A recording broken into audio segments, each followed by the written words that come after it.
Por eso unas están Donato Guerra y otras están Donato Graciano Bautista. ¿Ah? Porque un señor que fue Donato Graciano que fue presidente municipal, o vicepresidente. Pero vámonos por partes. Ahora, estos animalitos, las aves, por ejemplo, tenemos ya una gran diversidad de patos, los anates, y hay de 3 tipos. ¿Sí? Entonces, esto es, nosotros, aquí vamos a hablar otra cosa también importante. Nosotros ahorita nos estamos haciendo daño porque no cuidamos nuestro entorno. El pescado se comía la larva del zancudo. El zanape y los pájaros se comían los zancudos. Por eso había gente que compra mosco para sus pájaros. Las ranas, las larvas. Entonces, había un equilibrio natural de los zancudos y ahorita, como dice tu abuelo Saúl, o ese tío, dice que en las tardes cuando estamos en la plaza dice vámonos porque ya va a llegar la fuerza aérea. Hay que dejar en la plaza los zancudos. Entonces, nosotros hemos hecho ese problema al romper el equilibrio ecológico. Yo les digo que hay que cuidar nuestro entorno. Ahora, los anates hacían esa labor, los peces, las latas, los anates, el zancudo. Ahora, los murciélagos, que también los matamos, limpian nuestros campos de plagas y ellos comen el 15% de su peso en zancudos. Y los matamos porque están muy feos, son del diablo. De capotas hablamos a veces. Entonces, esto es la segunda etapa, los datos generales.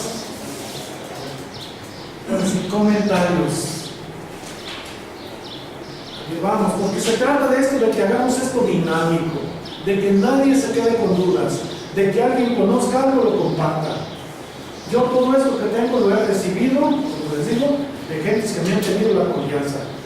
Y no es mío, es de todos ustedes. Por eso yo lo voy a poner en manos de ustedes. ¿Algún comentario, alguna pregunta, alguna observación? Sí, de los animales. La zorra no existía aquí en Guadalajara. Sí, y todavía hay. Y la liebre también. La liebre, que dicen que todavía hay, me dicen que allá para el jabalí y toda esa zona, que hay todavía liebres. Yo tengo muchos años que ya no veo liebre. Yo también. Era un animal que sí lo veíamos constantemente, incluso llegaba a Calamar. José ha de saber mejor allá, ¿no? Se acabaron. ¿También se acabaron? Sí, se acabaron. Se acabaron con los opilotes porque también son carroñeros. Sí. No sé. Los opilotes afortunadamente regresaron porque aquí hubo un programa de gobierno donde los reproducieron y los volvieron a soltar porque ya no había opilotes. Y es que en el control biológico, por ejemplo, ese sí sirva también como dato, que antes teníamos el problema del gusano mandador en el ganado. ¿Y cómo lo controlamos? Lo controlamos con moscas. Con moscas, ya moscas esterilizadas, las soltábamos en los lugares donde había ganado y esas moscas se apareaban con las moscas fértiles y la reproducción de la mosca en el gusano ganador pues ya no había. Y se controló de esa manera. Eso es muy importante, buscar conservar ese equilibrio que hay entre la flora, la fauna y el humano. Bueno, en este caso de lo que mencionaba, profe, se utilizaba mucho lo que era la agricultura de fruta, de vegetales, sobre las animales del río. ¿Qué más había aparte de lo que ya había mencionado? Había otros árboles más, por ejemplo, el peón, el durazno, el cafeto. Otro comentario más, es un animal que aún aquí en el pueblo todavía llega y existe, que es el tlacuache. Mucha gente lo golpea, lo mata, pero yo pienso que sí debemos de crear la conciencia de que mantiene un equilibrio, ¿no? Lejos de matarlo, pues incluso a veces darle cuidado, ¿verdad? Sí.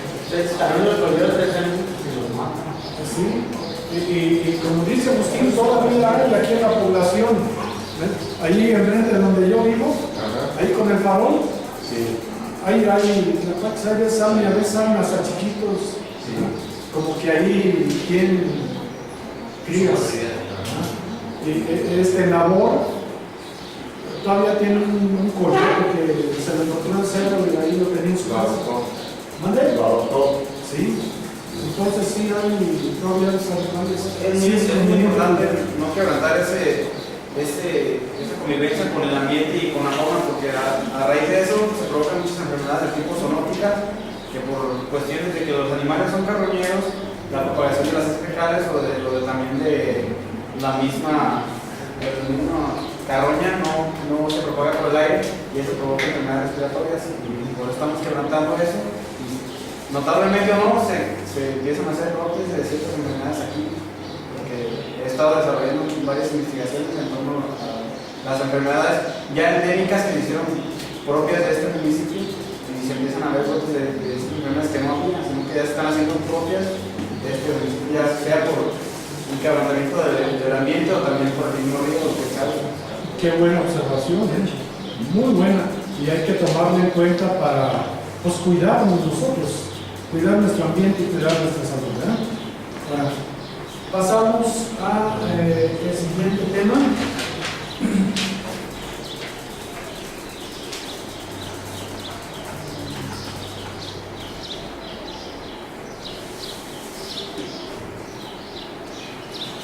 Que es conquista de la región.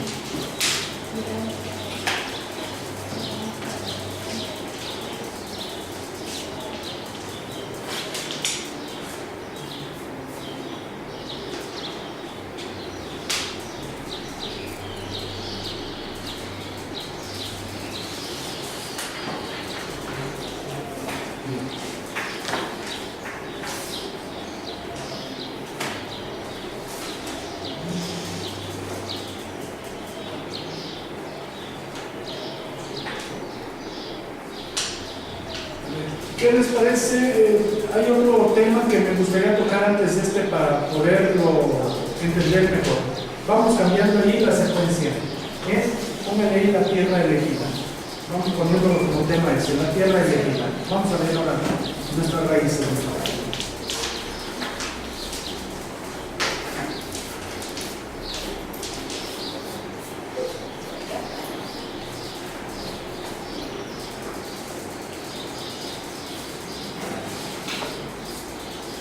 Los primeros pobladores de Cuautitlán fueron los cocas.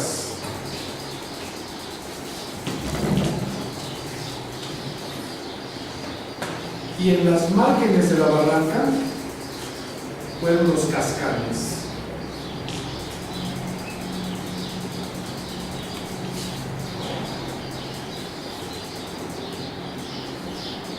Descendientes de nahualtecas.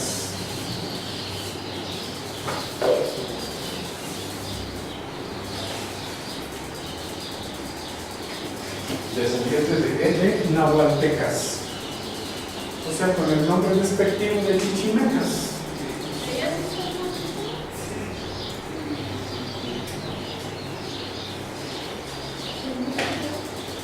Bien. Entonces, esto es etnia o tribu, son los que llegaron aquí. Por eso hace rato que me preguntaban sobre los aztecas, nosotros no tenemos nada de ellos, solo las leyendas. Ahora, los asentamientos, vamos a hablarlos ahora. Bien. Los asentamientos de nuestro pueblo fueron, según la arqueología, entre el año 700 y el 900 de nuestra era.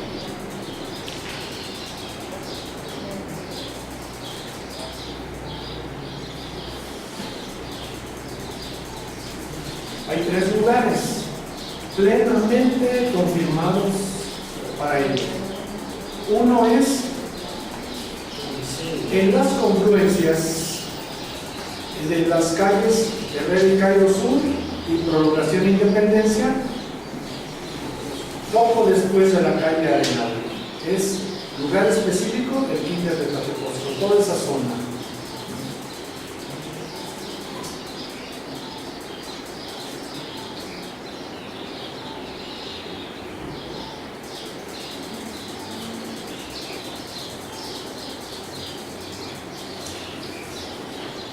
El otro lugar también es en el área de Tlateposco, pero más allá rumbo a Tonalé, que se le llaman los 11 pueblos. ¿Es por donde está el templo, más o menos? Por ahí donde está el templo y el frente rocoso. Por ahí es donde vive Don Chayo y todo ese verbo.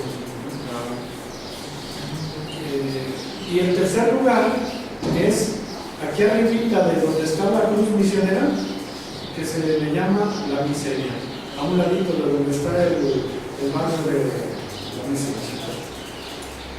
Son los 3 lugares.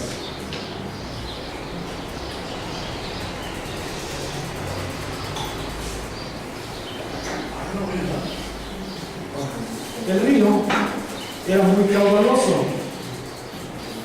por lo tanto las gentes buscaban, por un lado, estar cerca del río, porque les proporcionaba pues tantas cosas interesantes, ¿verdad? Acuérdense que cuando pasamos de ser nómadas a sedentarios, se buscaba el clima, el agua, la caza y la pesca. La recolección, 5 elementos.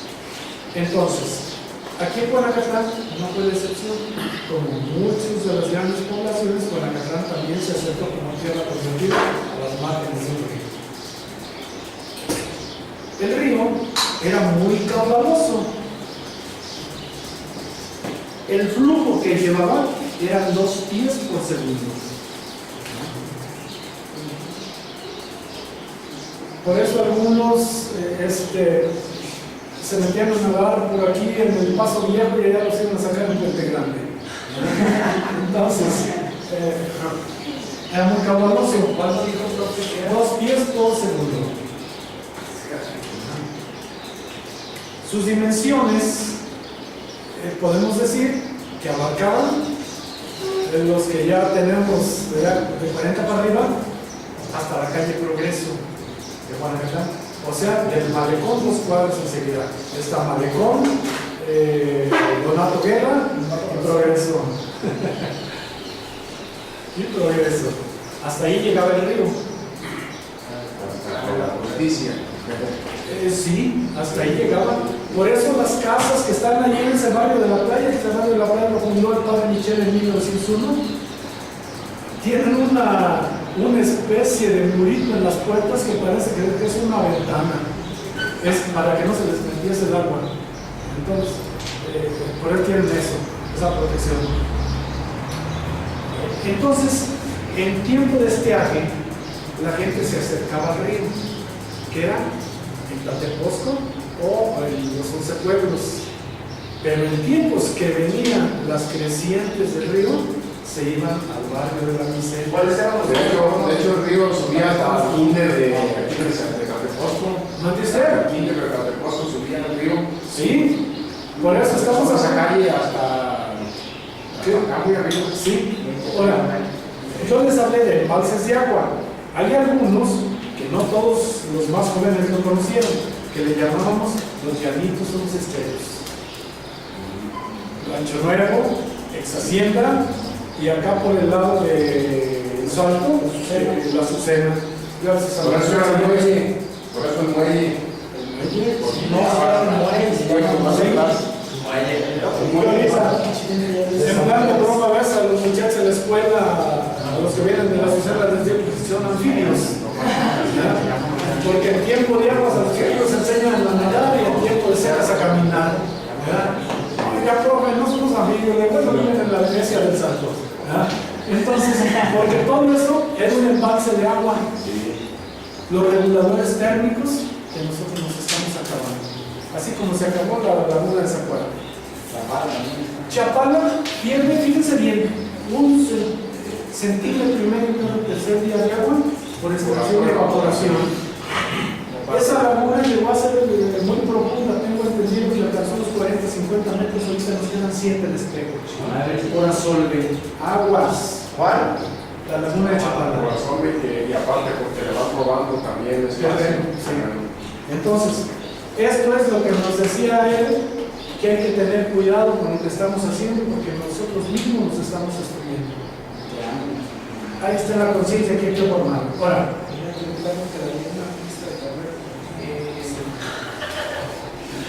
pónganme con X, Sonaca. Vamos a ver otro apartado. Sonaca. Es el nombre inicial de Juanacatlán. Lugar de cebolla. Maestro.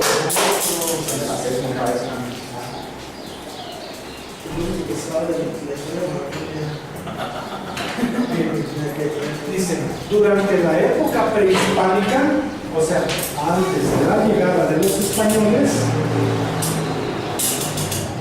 formábamos parte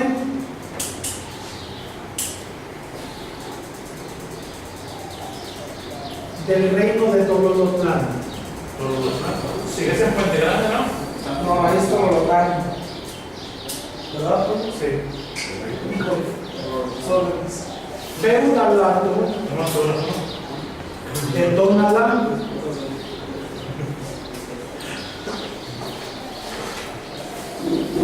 Venga, ese dato me decías que te interesa. Y uno de los 4 reinos de Chimalhuacán.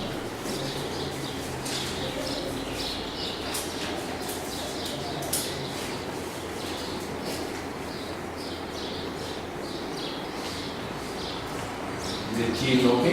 Chimalhuacán.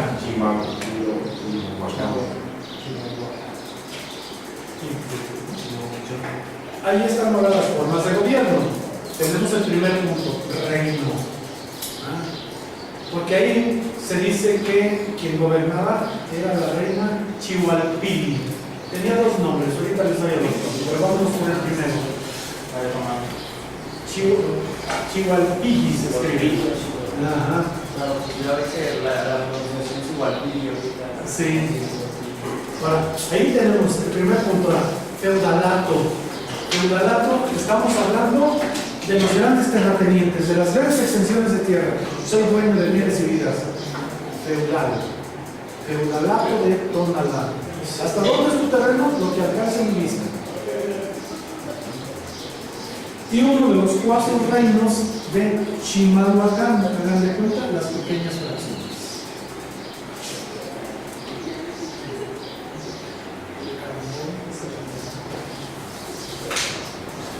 Ahora, pasamos a otro apartado. Conquista de la región.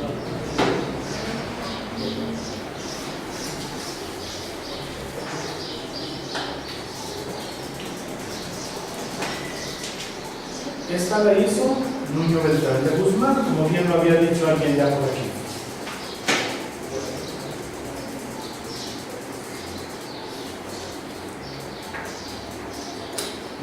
Se la encomendó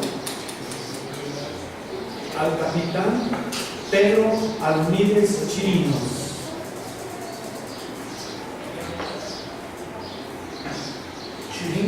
Chirinos. Esto fue entre 1529 y 1531.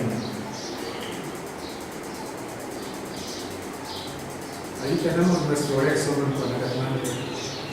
40 años de trayectoria de Veracruz para llegar a Juanacatlán. ¿Por qué? Porque no había vías de comunicación, había muchos obstáculos, tardaron 40 años en llegar los españoles de Veracruz a Guadalajara. Ahorita vamos a ver nombres también. Bueno, este se hizo por 2 puntos estratégicos. Los militares así planeaban las batallas. Uno fue por Ocotlán, lugar de los soportes.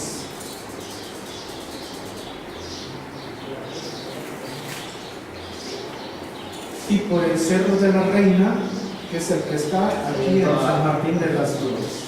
Ahí donde hacen los eventos de Semana Santa. Yo había escuchado, por ejemplo, así que tan certero ser el trato, supe que el asentamiento con las cámaras, las tribus más bélicas que existían pues en la región, ¿no? Eran muy guerreros. Y ahí entonces, con estos datos que nos está dando usted, no sé si usted vio mi apreciación, se tuvo que hacer un enfrentamiento para llegar a la lo hubo. O sea, a eso se refiere los datos. Chihualpili. Al momento de que usted lo está diciendo que tuvieron que hacer una estrategia de 2 puntos de llegar a Pacatlán, quiere decir que fue una batalla. ¿Y por qué no hablan tanto documentos de una batalla que existió? La dinámica de Pacatlán está sobre maquilladas. Mira, ves cómo viene Chihualpili, como reina, se sometió a los españoles, porque todos creían que eran hijos del sol. Incluso yo a mi hijo, Curicabeli, por eso le puse el nombre. Curicabeli significa hijo del sol enviado a la tierra en forma de pueblo. Entonces, sí, yo lo saqué de los purépechas. Entonces, Chihualpili dijo, ¿cómo me voy a oponer a unas divinidades? Aquí está mi reino. Los tlatoanis, que eran los jefes guerreros, dijeron no. Y ellos se opusieron a los españoles. Hubo batallas, hubo combates, que lógicamente fueron derrotados. Ahora, aquí hay que hacer una aclaración. A veces nos dicen que Hernán Cortés venció al pueblo azteca, pero ahí yo ya les decía el dato. ¿Cuántos hombres venían? 600 hombres.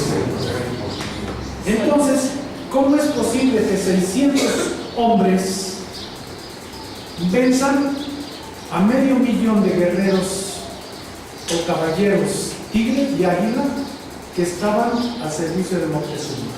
Pero eso fue creo yo que por epidemias y todo eso, ¿no? Hubo otras cosas, sí. Las creencias. Si vemos esto, hasta nalgadas los matan. Que no es por la creencia de que había llegado Quetzalcóatl, la línea. Ahí están las supersticiones. Por eso dicen que a los pueblos 3 cosas las matan: la ignorancia, la pobreza y la superstición. Entonces, nosotros vemos que hubo enfrentamientos, incluso derrotaron a Hernán Cortés, el árbol de la noche triste. Pero luego, yo les hablé hace un ratito de la sumisión, de que los aztecas y los purépechas les cortaban las orejas, les abrían el pecho, sacaban el corazón y la sangre. Bien. Eso ocasionó que la superstición y el rencor de otras tribus vecinas dijeron: ahora vamos a sacudirnos la sumisión a los aztecas y vamos a ayudar a los españoles, y se reunieron las tribus circunvecinas. Se habla de 200,000 guerreros indígenas que se sumaron a Hernán Cortés para poder someter a la gran Tenochtitlán, a los aztecas. Entonces fue como una guerra civil, ¿no? Fueron guerras civiles. Ahí está la razón. Ahí tenemos los 2 puntos, porque tenemos una realidad. Ahora, la conquista de la región, ahí la tenemos ya. Ahora, el título de propiedad. Ahora vamos a ver por qué se los dieron.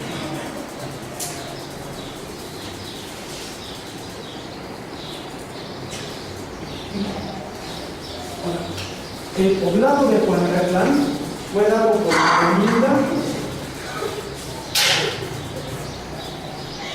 en 1537.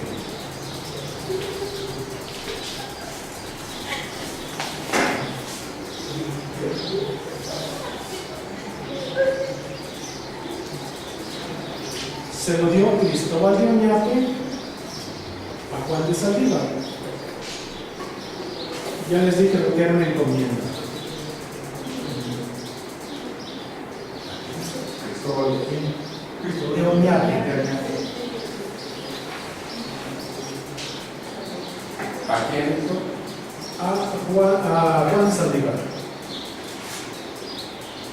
Ahora vamos a ver el origen de su nombre, que es otro punto.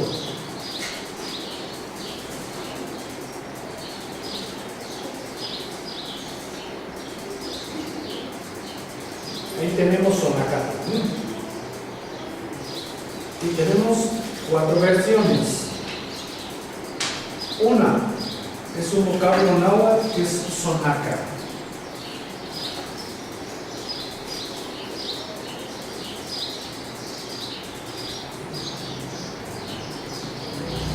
Significa lugar donde abundan las cebollas.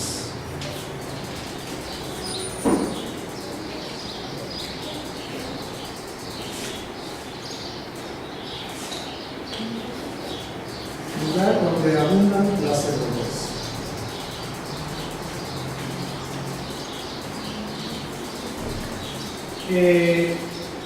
Aclarando, en América no había cebollas. Estas las trajeron los españoles. Aquí había un tubérculo llamado cebollino. Tengo entendido que también había mucha caña, ¿no? Pero esa vino de Cuba. Ahora, el punto número 2, Papan. Por lo verdad. No, puede ser. Sí. Esto significa lugar donde abundan las mariposas.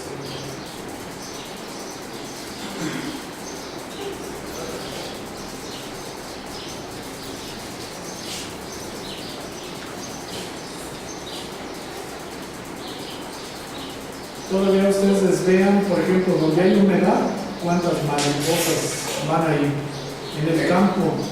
Yo recuerdo que hace aproximadamente unos 25 años, por decirlo aquí, las calles de Panacatán nos invadían, pero gran cantidad de variedades diferentes de mariposas, no sé que ahora ya no se ve. Todas las calles se inundaban así de mariposas. Pues nos podemos acordar, como tú, como Rigo, como yo, que las cazábamos con huinares. ¿Sí? Y muchísimas, miles de mariposas. De diferentes tipos. ¿Sí? Y ahora ya, que es otro de los nombres de Panacatán, lugar donde abundan las mariposas. El punto número 3 dice, el árbol de la orega o parola.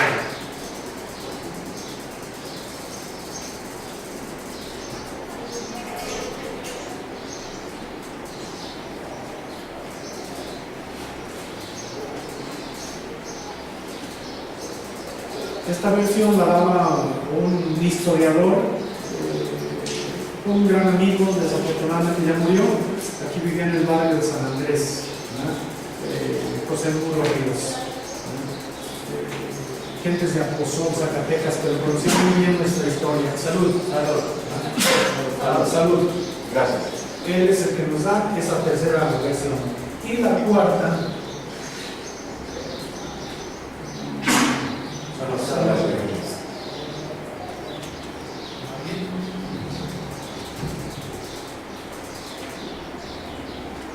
es río que cae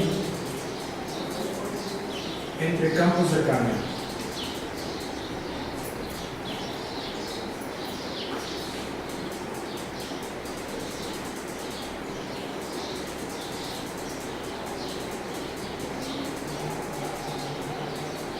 Esto también tiene mucho sentido.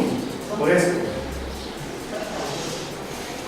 Cristóbal Oñate vivía cerca de Guadalquivir y él añoraba su tierra natal, y entonces es el que fue el que le dio este nombre. Pero esto hace alusión o referencia a la ciudad de Guadalajara. La ciudad de Guadalajara nace de 3 vocablos árabes. Es Wadi, Al y Jara. Ese es uno. Y el otro, también lo tengo aquí, que se llama Wadi Ajara. Eso significa río que corre sobre piedras. Y lo vemos allí por la barranca, por los lados.